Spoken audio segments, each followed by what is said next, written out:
Bismillahirrahmanirrahim. Assalamualaikum warahmatullahi wabarakatuh. Alhamdulillah, salatu wassalamu ala rasulillah wa ala alihi wa sahbihi ajma'in, amma ba'd. Teman-teman sekalian, kaum muslimin dan muslimat yang dirahmati Allah subhanahu wa ta'ala, belakangan ini, teman-teman sekalian, kita mendapati beberapa kejadian yang sedang trending, bahwasanya ada beberapa orang atau sebagian orang yang mengambil boneka yang diyakini bahwasanya boneka ini memiliki kekuatan spiritual atau dalam hal ini boneka arwah. Kemudian bahkan sebagian mereka ada yang mengadopsinya, ya, dan menganggap bahwasanya boneka itu adalah bayi yang nyata. Bagaimana hukum terkait ini, teman-teman sekalian? Mari bersama-sama kita melihat penjelasan dari ulama berdasarkan dalil-dalil yang ada di dalam Al-Quran maupun As-Sunnah. Baik teman-teman sekalian, ya, bagaimana hukum memiliki boneka arwah ini? Sebelum kita lebih jauh untuk mengetahui hukum dari boneka arwah ini, maka sebaiknya kita harus mengetahui terlebih dahulu bagaimana hukum mainan dan patung. Ya, karena mereka terlihat sama, akan tetapi ternyata di antara mereka ini, ya, barang-barang ini memiliki hukum yang berbeda. Yang pertama, hukum mainan. Secara umum teman-teman sekalian, bahwasanya ulama kita menjelaskan bahwasanya mainan anak-anak itu hukumnya boleh berdasarkan hadis dari Aisyah radhiyallahu anha, yang dimana suatu hari ketika Rasulullah SAW pulang dari perang Tabuk atau perang Khaybar, yang dimana di sini perawi hadis ini tidak yakin dari perang yang mana. Sementara di kamar Aisyah ada kain penutup, ya. Kemudian ketika angin tertiup, tersingkaplah boneka mainan Aisyah. Lalu Rasulullah SAW bertanya, apa ini wahai Aisyah? Dia Aisyah pun menjawab, ya, boneka ini atau mainan ini milikku. Qalat banati.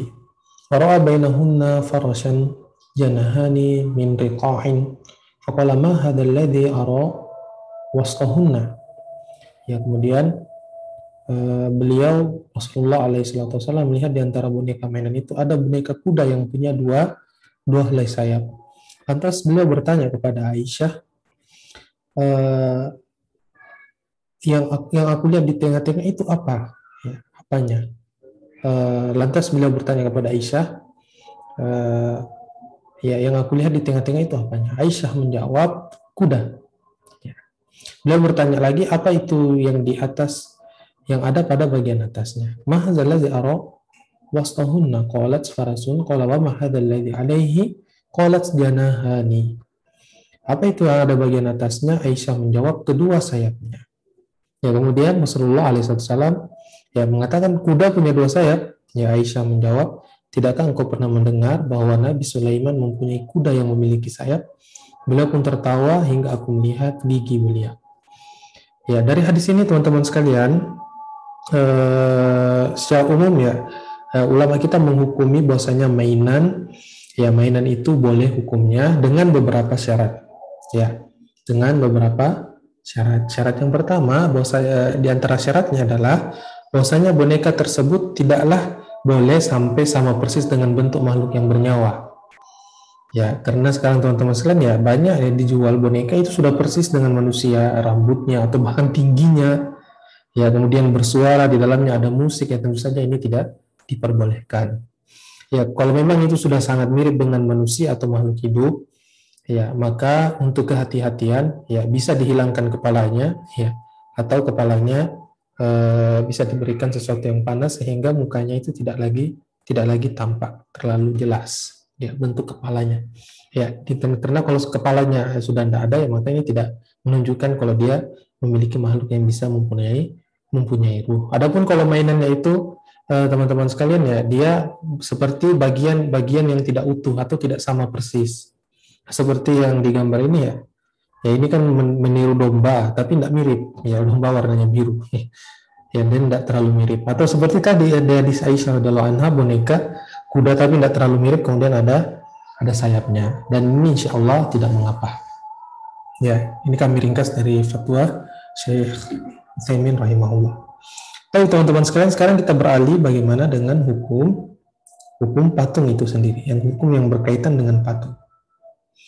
Ya, menurut jumhur ulama dari Hanafiyah, Syafi'iyah, dan Hambali rahimahumullah berpendapat bahwasanya hukum dari patung atau surah, ya, surah gambar 2 dimensi ataupun 3 dimensi, ya, hukumnya adalah haram. Hukumnya adalah haram. Berdasarkan dari dalil-dalil berikut.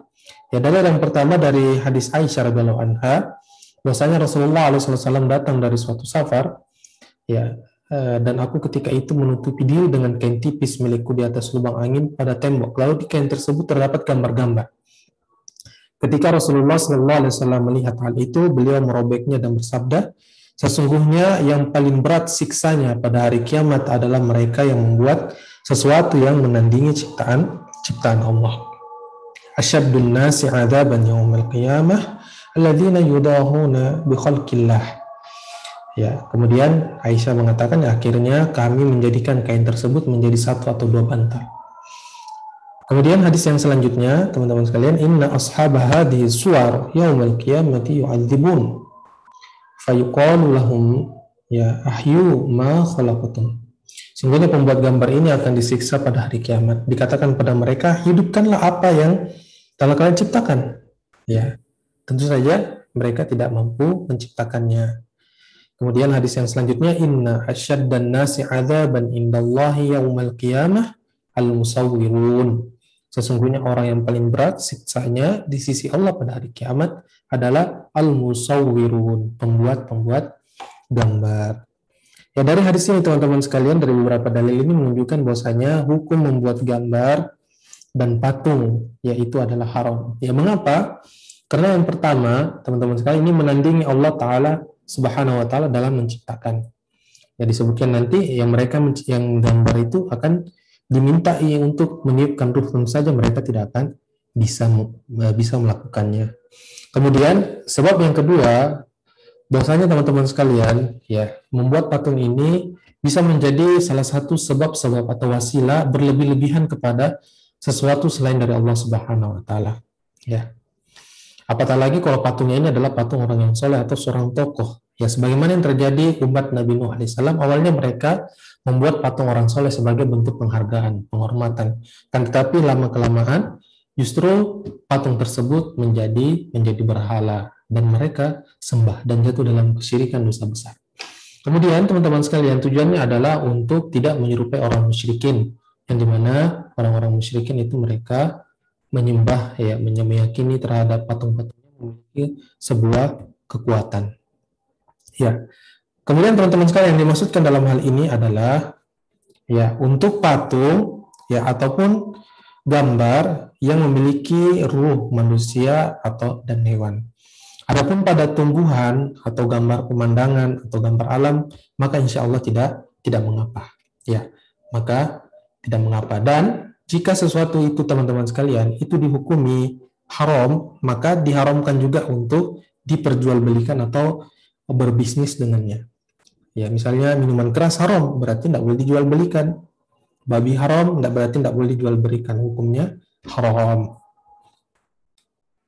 Baik, sekarang kita sudah melihat teman-teman sekalian, ya, mainan dan patung. Sekarang bagaimana dengan boneka arwah ini? Ya, belakangan ini ternyata mainan-mainan biasanya ini doll ini, boneka-boneka ini, ya, biasanya ini mainan anak-anak, tapi ternyata sekarang berubah arahnya, berubah tujuannya, bukan hanya menjadi sekedar mainan, tapi bahkan menjadi bayi, yang kemudian yang layaknya dia bernyawa, kemudian diyakini bahwasanya arwah dan kekuatannya bisa membawa keberuntungan, atau bayi itu hidup sebenarnya. Ya, tentu saja ini termasuk dalam keyakinan yang membuat seseorang jatuh dalam kesyirikan. Dan kesyirikan ini teman-teman sekalian termasuk dalam dosa besar. Ya, dan keyakinan ini mirip dengan keyakinan terhadap sesuatu, yaitu memiliki jimat tertentu yang dapat memberikan kekuatan, kemudian dapat menghindari mara bahaya selain dari Allah Subhanahu wa Ta'ala. Tentu saja ini teman-teman sekalian termasuk dalam kesyirikan. Ya, karena apa? Ya, karena kalau kita melihat secara umum apa yang dimaksud dengan jimat, ya secara umum, ya kesimpulan dari jimat itu adalah bahwasanya benda apapun yang dipakai, bagaimanapun cara penggunaannya, baik dengan dipakai, dikalungkan, digantungkan, ditempel, dipasang, diikat, disabukkan maupun dengan cara lainnya, dimanapun diletakkan, di tubuh, rumah, kendaraan dan selainnya, jika tujuannya untuk mengusir atau menangkal mara bahaya maupun untuk mendapatkan manfaat, padahal benda tersebut tidak terbukti sebagai sebuah sebab baik secara syar'i. Ya, dan memang juga teman-teman sekalian ada benda-benda yang Allah ciptakan memang dia secara syar'i bisa mendatangkan manfaat. Contohnya air zam-zam. Ya, air zam-zam. Kemudian apa? Madu. Kalau madu Allah katakan dalam Al-Qur'an, ya fihi syifa'un linnas. Ya, di dalamnya ada pengobatan bagi manusia. Kemudian harbatu sauda, dan herbal ini memang ada dalil syar'inya. Tapi yang dimasukkan di sini yang tidak ada dalilnya, bahwasanya benda itu bisa mendatangkan manfaat. Dan itu saja benda-benda yang tadi yang meskipun secara syar'i, ya kita yakini bahwasanya yang memberikan kesembuhan itu Allah Subhanahu wa taala melalui perantara obat-obatan herbal tadi yang kita sama-sama dengarkan. Ya, ataupun secara qadari, tidak terbukti secara ilmiah atau eksperimen yang jelas. Maka semua ini adalah jimat. Ya, dan kalau benda tersebut adalah jimat, maka teman-teman sekalian, apapun tujuannya, baik itu untuk penglarisan, bikin dagangan laris, laku, kecantikan, kekebalan, perlindungan, dan lainnya, itu termasuk perbuatan syirik dan menyekutukan Allah Ta'ala dengan selainnya. Dan ini sangat bahaya teman-teman sekalian, karena dosa syirik ini merupakan dosa besar, yang dimana tatkala seorang terjatuh dalam dosa syirik, kemudian dia meninggal dengan dosa tersebut, maka Allah Subhanahu wa taala tidak akan mengampuni dosanya dan dia terancam masuk neraka dan kekal di dalamnya. Beda dengan dosa-dosa yang lain, tentu saja kita tidak menyepelekan dosa. Apabila misalnya ada orang berdosa selain dosa syirik, maka dia dengan izin Allah boleh jadi Allah ampunkan dia dan boleh jadi Allah azab dia. Adapun untuk dosa syirik ini, maka tidak ada pilihan yang kedua baginya, maka baginya akan mendapatkan azab yang sangat pedih dari Allah Subhanahu wa taala, karena meyakini ada sesuatu selain Allah yang bisa memberikan bahaya, yang bisa memberikan manfaat atau menghindarkan dari mara bahaya. Ya, dalilnya teman-teman sekalian ya, banyak dalil ya. Di antaranya firman Allah Subhanahu wa taala dalam Quran surat Zumar, "Wala in sa'altahum man khalaqas samawati wal ard, ya'udzu billahi minasyaitonir rajim. Wala in sa'altahum man khalaqas samawati wal ard, la yaqulunna Allah. Qul afara'aytum ma tad'una min dunillahi in aradani Allahu bidurrin hal hunna kashifatu durrihi aw aradani birahmatin aradani birahmatin hal hunna mumsikatu rahmatihi qul hasbiyallahu alaihi yatawakkalul al-mutawakkilun." Dan sungguh jika kamu bertanya kepada mereka, siapakah yang menciptakan langit dan bumi, niscaya mereka menjawab, Allah. Katakanlah, maka terangkanlah kepadaku tentang apa yang kamu seru selain Allah. Jika Allah hendak mendatangkan kemudaratan kepadaku, apakah berhala-berhalamu itu dapat menghilangkan kemudaratan itu? Ya, atau jika Allah menghendaki memberi rahmat kepadaku, apakah mereka dapat menahan rahmatnya? Katakanlah, cukuplah Allah bagiku, kepadanya lah bertawakal orang-orang yang berserah diri. Kemudian firman Allah Subhanahu wa taala, "Innallaha la yaghfiru ay yushraka bihi wa yaghfiru ma duna dzalika liman yasha wa may yusyrik billahi faqad iftara itsman 'azima."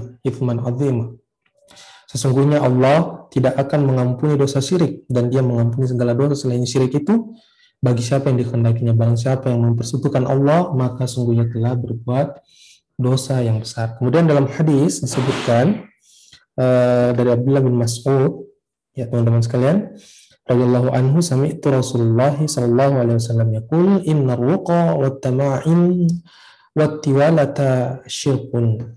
Ya, aku mendengar Rasulullah SAW bersabda, sungguhnya ruqyah yang tidak syar'i, jimat dan pelet itu bagian dari kesyirikan.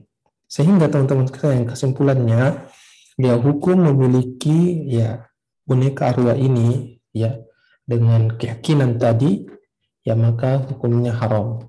Ya, haram untuk memilikinya, haram untuk menjualnya, atau haram untuk menjadi resellernya.